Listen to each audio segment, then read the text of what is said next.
Battle report. Brother Jeremiah has returned from Afghanistan. He's ready to go, ready to get back into 40K.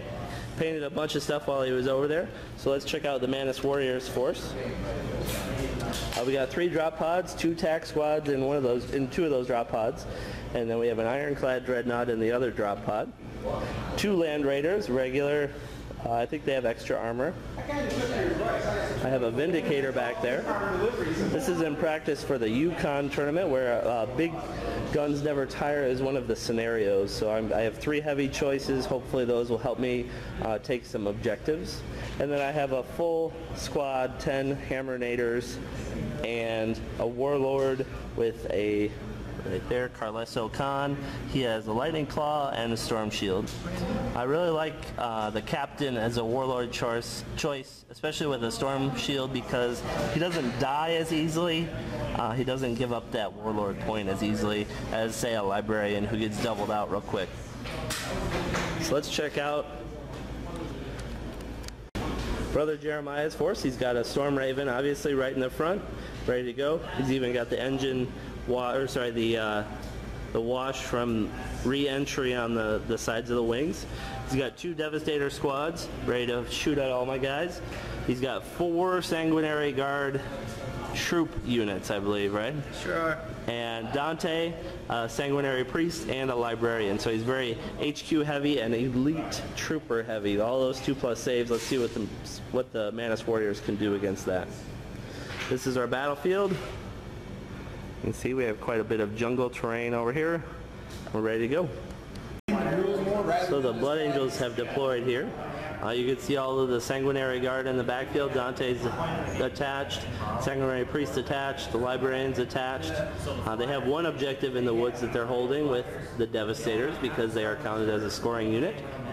On the back there's an objective with some ruins and a scoring unit of Devastators right there in the woods. You can see Jeremy's stacked his right flank, his left flank, it's going right, my right side, and now the Mantis Warriors will deploy. So the Mantis Warriors have deployed. We got 3 heavy choices here, 2 Land Raiders with Terminators in them, and a Vindicator in the middle. Vindicator's there to hopefully take down some of the grouped up Sanguinary Guard, but we'll see. My Warlord trait, I count ruins as stealth, so I get stealth if I'm in ruins, so hopefully my drop-podded tac squads will be able to take some of these things. And I can survive the onslaught of all of those power weapons and 2+ armor saves. I'm going to roll to seize the initiative. Seize the initiative on a 6. Here we go. So I got really lucky and stole the initiative, and the Mantis Warriors made the Blood Angels pay for that. The Vindicator landed a huge shot and took out most of a Sanguinary Guard squad, and this Land Raider finished them off. The Melt-A-Gun from the Ironclad took out the closest Infernus pistol to him, so he's trying to get rid of his threats. And on the left, Tactical Squad dropped in, blew up a bunch of Devastators. They're ready to fight. See what happens in the Blood Angels. Bottom of turn 1. So bottom of turn 1, Brother Jeremiah had a great shooting turn. He blew up my Vindicator after a couple shots. He immobilized and took 2 hull points off of my Dreadnought, so he's just sitting there. Other than that, I'm still hanging in here. Hopefully we'll get my drop pod in this turn, waste some Devastators, and get done with this Blood Angels traitor force. Bottom of turn 2 sees the Mantis Warriors crossing, top of turn 2. Top of turn 2, Brother Jeremiah has corrected me. Top of turn 2 sees the Mantis Warriors crossing the field and taking the fight to the enemy. You can see the Devastators have 1 dude left hiding in the woods there from my tac squad. The Terminators avenged their fallen Dreadnought brother. He managed to roll a 1 to hit with his Melta on that guy in front of him, so they came across and killed an entire squad of Sanguinary Guard. And I put a hurt on the Devastators a little bit. We'll see if we can take them out and see what else happens. We got the drop pod over here with my tac squad holding that objective in my rear.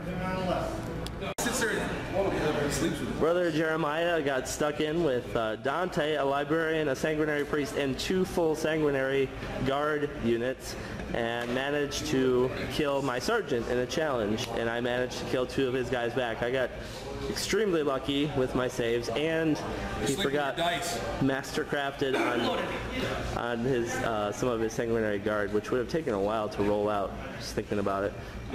Over here, Devastator missed a blast shot. The plasma cannons missed, or sorry, they moved so they didn't shoot.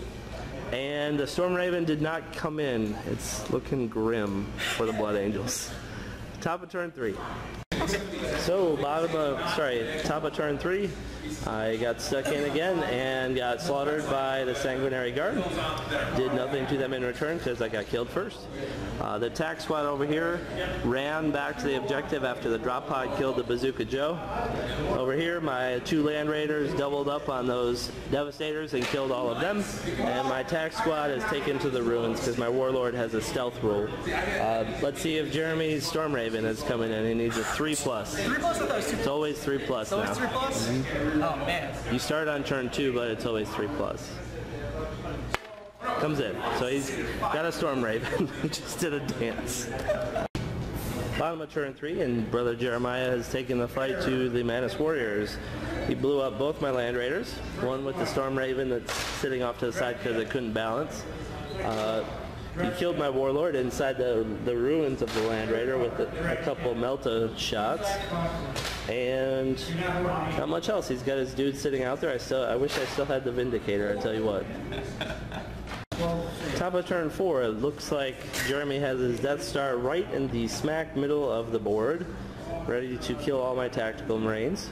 I have my Thunderhammer Terminators over there, holding, well, rather denying an objective. Storm Raven is still over there, so I'm curious to see what's going to happen. These tactical Marines are taking up a better position to hold the objective, and those back there have taken that objective as well. Ineffective shooting from drop pods. Not really sure what to do now.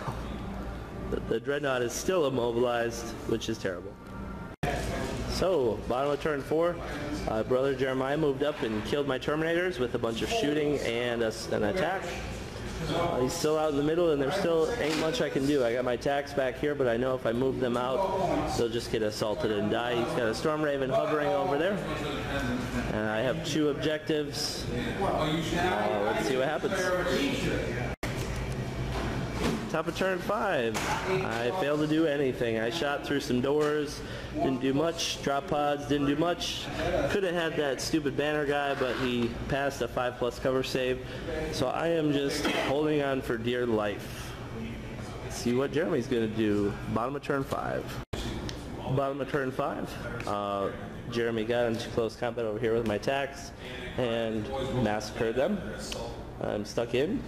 I got a wound on Dante with a power fist, but he made his invulnerable save. And he's taken that objective over there with his troops. So let's see what I can do to stem the tide here. Top of turn 6, I get slaughtered over here. I didn't manage to do any wounds on the Sanguinary Guard with my drop pods or my Melta guy. And my multi-Melta shot at the Storm Raven missed. Let's see what Jeremy's going to do in bottom of turn 6. Bottom of turn 6, Jeremy killed a guy over there, and he consolidated on the objectives, and he's moving with his 2 independent characters, and the Librarian killed my Dreadnought with a Blood Lance. Now we go to top of turn 7.